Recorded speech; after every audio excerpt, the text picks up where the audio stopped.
Hello. Today we're going to discuss chapter 2. And chapter 2 is all about the self. We have to look at ourselves and we have to identify ourself as a listener, ourself as an empathic listener. So new vocabulary is going to be bouncing around. So take notes as you're listening. Again, you can choose to read your chapter prior to this lecture or after it, and make certain you take advantage of learning the material on your study guides. This will enhance your understanding of chapter 2 on self. So at this point, I'm going to share my screen with your PowerPoints. Okay, so considering self, and we're going to move to the next slide. The self is an involving composite of 3 components that develop continually over time based on life experience. So the next 3 slides are going to be the 3 components of your self, identifying different dimensions that the self has. The first one is what we call self-awareness, which is the ability to view yourself as a unique person and to reflect on your thoughts, feelings, and behaviors. So I do hope that everyone knows they are unique. And even though we have similarities and differences common to other people, we are unique in how we are made and how we approach things. And we're always looking to enhance, especially in this class, yourself as a proficient or more efficient communicator with another person. So here's this word that I use in many of my classes. It's called self-monitoring. Self-monitoring is observing your behaviors, observing your language skills, observing how others are listening to you while you're speaking. And this is helpful for you to learn more about this self. So using self-awareness to assess how well your communication matches situational norms. So this we learn from observation. When you walk into a restaurant, if the restaurant has tablecloths, your self-monitoring observes how people may act differently when a table has a tablecloth than when a table looks like a picnic table. So we don't recognize these skills that we adapt to continually, but we need to adapt because you're going to go into new work environments. And we want to see something that we had used in the past as an experience to help us understand new experiences and people. Social comparison, and this is said by the theorist Mead, observing and assigning meaning to others' behaviors and then comparing it with your own. Sometimes we may be doing too much of this, but we're going to use this as a form of understanding. When I go to that restaurant that has a tablecloth, I'm going to start observing how people may not talk so loudly, different than if I were attending an eatery in a food court in the mall. So we're not saying copy, but we are saying observe the different types of contexts and how people act differently, and then how you may act accordingly. You don't have to act the same, but according to that particular context. So that is self-awareness, being aware of yourself and that which you are associating yourself with in that speaking, that occasion, that environment, that climate. The next component is self-concept. So in this chapter, you have realized that already we have many different words that begin with self and then a hyphen. So they may become confusing. So again, please be aware that you would need to know the differences between all of these by definition and example. So what is your self-concept? It is your overall perception of who you are based on your beliefs, your attitudes, your values, and the values you have about yourself. So it's how you see yourself. We actually call this the looking glass self because when you look in the mirror, this is your self concept. Who do you see? And we want to promote more positive rather than some of the loosely used copycat ideas that you may fall into with social media. So this is in turn, again, adding more of a self-awareness and an emotional intelligence to who you are. So we do call this the looking glass self. And sometimes what we're going to understand in this chapter is some parts of myself have been shaped by people, my parents, by my home environment. And this is a part of myself.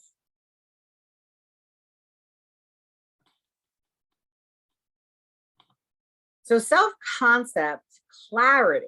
So here we're adding a different word.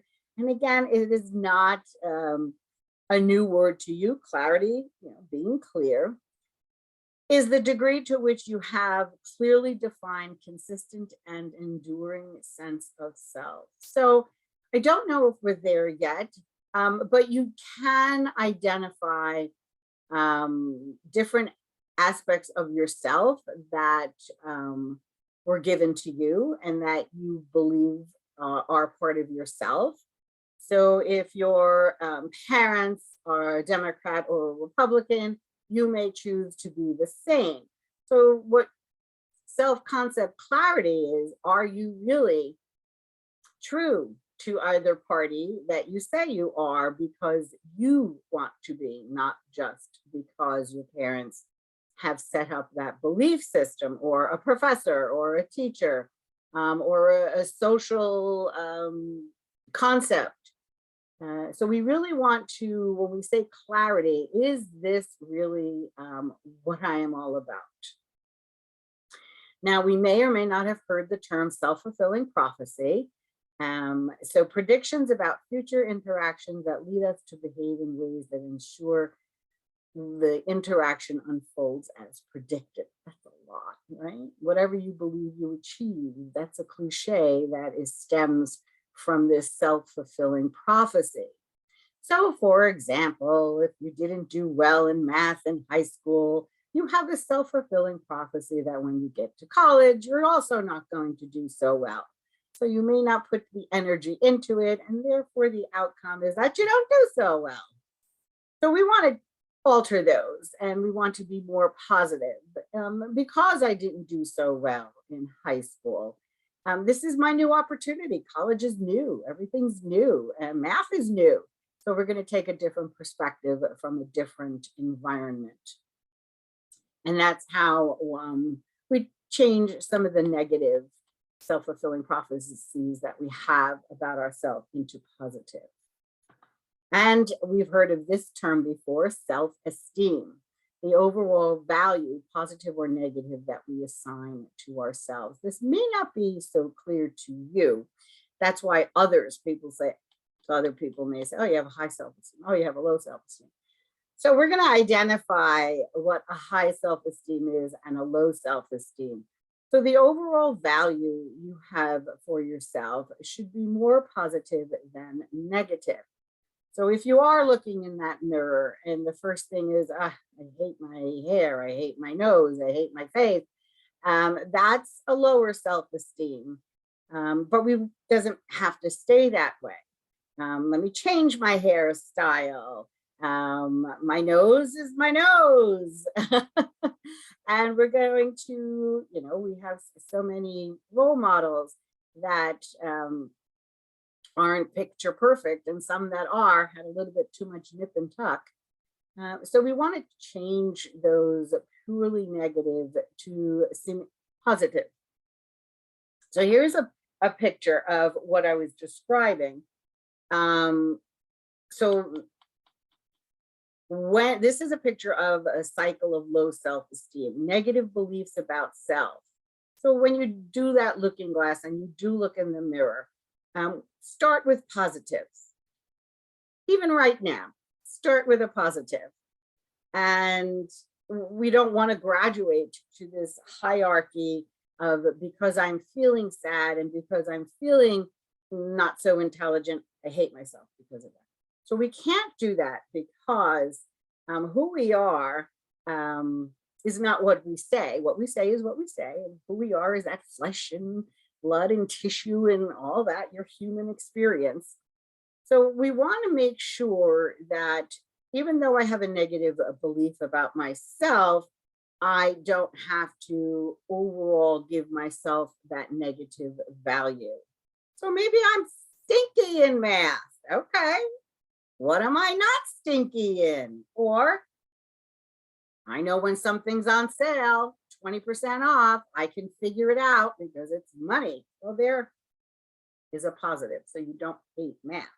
You may not appreciate how it's taught, or you may not see how it applies to you. So again, a different perspective. So when we do want to develop a higher self-esteem, we want to start with positive. We want to think of strengths rather than weaknesses first. So the self-discrepancy theory, as I had stated before, this book has 10 theories that are the foundation of our understanding of interpersonal communication. So in this chapter, which discusses the self-discrepancy theory is your self-esteem is determined by how you compare to your ideal self and ought self. Now that is a little bit confusing. So I'm reading the next PowerPoint. And it doesn't really explain it too much. So let's talk about the ideal self and the ought self. That's pretty easy to start with. You ought to be a doctor. You ought to be in the sciences. You should study STEM, science, technology, engineering, math. These are things that you ought to do. And you take that in like a sponge. And you say, oh, I should be doing better at math because I want to be in a program of STEM because that's where the jobs are. That's what you ought to do. Your ideal self is, I really like painting. I really like drawing. And that's the difference. Right now, we do have a perfect major for the combination of both because we have graphic arts, which is the technology of art. So a self-discrepancy theory is understanding who your true self is, the ideal self, and your ought self. So in my day and age, we went to college and most females were ought to be school teachers. So different now, so very different. So that was and I would have it in the back of my mind that, this is what everybody is expecting. I ought to be a teacher as well, but I didn't follow that route. Also, when I went to college, females that weren't teachers were secretaries. So I didn't want to fall into that category. So I never learned how to type with the hand. So now I'm hunting and pecking because I limited my understanding of